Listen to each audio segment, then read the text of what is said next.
I'm Sarah, and today we'll be discussing the 19th and early 20th century imperialism. Okay, let's start with Great Britain, France, Russia, Germany, and Japan, who were the world powers at the beginning of the 1890s. All of these countries wanted to imperialize. Imperialism is when a stronger nation attempts to create empires by dominating a weaker nation. This is done for a variety of reasons, including economic, political, and cultural superiority. Having the most money and resources and the biggest, best, and most powerful military was very important to the world powers because competition was so high between them. This all began with the Turner Thesis, which stated that all the Western land had already been settled and nations needed to expand their empires elsewhere. These nations acted upon the idea of social Darwinism. They saw that they were meant to succeed more than others, and they held some sort of duty to weaker nations. This stemmed from their nationalistic pride and their humanitarian goals. Africa was the hotspot. Everyone wanted the animals and the resources. Great Britain was able to gain control because, of course, the sun never sets on the British Empire, and Germany gained control there as well. You may be thinking, what about America? Well, America wasn't all that back then. They were actually the second world power and having some issues back at home. They had just finished that ugly civil war, and people were still expanding westward, so America didn't need this world power. George Washington believed it was best not to get involved in other business because that was not what the people of the United States wanted. On that note, I think it's time for the mystery document. Thank you for the mystery document. Okay, the mystery document states that our policy in regard to Europe, which was adopted at an early stage of war, which have so long agitated that quarter of the globe, nevertheless remains the same, which is not to interfere in the internal concerns of any of its powers, to consider the government de facto as legitimate government for us, to cultivate friendly relations with it, and to preserve those relations by a frank, firm, and manly policy, meeting in all instances the just claims of every power, submitting to injuries from none. That sounds a lot like the words from James Monroe.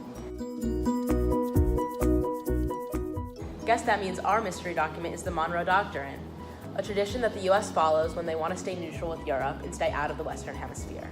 Well, that didn't last long at all because in 1893, the U.S. starts to increase their global expansion due to new business and naval opportunities. The U.S. also wanted to spread democracy and Christianity across the world, known as the white man's burden. This new world power didn't come without problems, though. In China, everyone was trying to tap into the same economic opportunity. This was not fixed until John Hay, the Secretary of State, made an agreement called the Open Door Note, which granted equal access for European nations in China. China rebelled against these nations, but they weren't the only ones. Cuba was also an area for concern. Cuba was fighting against the Spanish, and the U.S. wanted to protect their economic interests there because that was where the sugar was.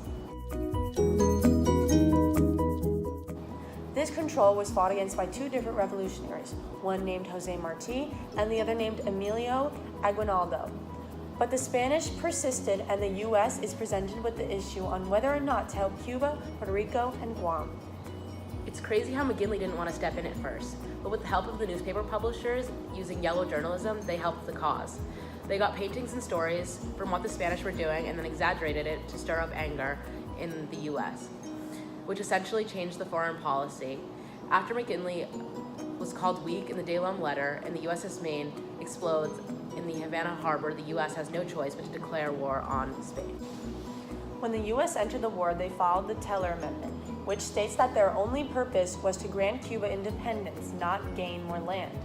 First, the U.S. fought the Spanish in Cuba and the Philippines, but became known as a Little Splendid War because they were easy wins. In Manila Bay, in the Philippines, George Dewey led a surprise naval attack sinking the Spanish Navy. This killed 300 Spanish and only 1 American, which made America feel superior.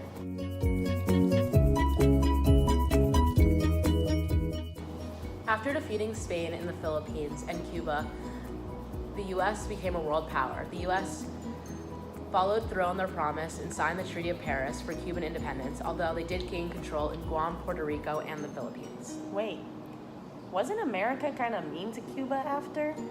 Well, yes, they cut them off from international relations and made them pay back the war debt and intervene whenever they felt necessary. But the US was more concerned with the Philippines because they saw Germany passing by on a ship and saw that as a threat. They also saw this as a useful base for Asian trade.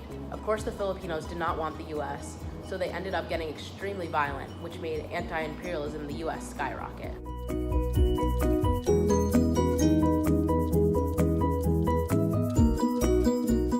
In response, three presidents used different foreign policies in regards to imperialism. Roosevelt used the big stick diplomacy, which meant the U.S. would hang around in the background but weren't afraid to use force. Taft used the dollar diplomacy, which made the U.S. a protector and promoter of U.S. economic growth, just through simply being present in these countries. Lastly, Wilson used the moral diplomacy, which is the humanitarian goal of spreading freedom, democracy, and other U.S. benefits.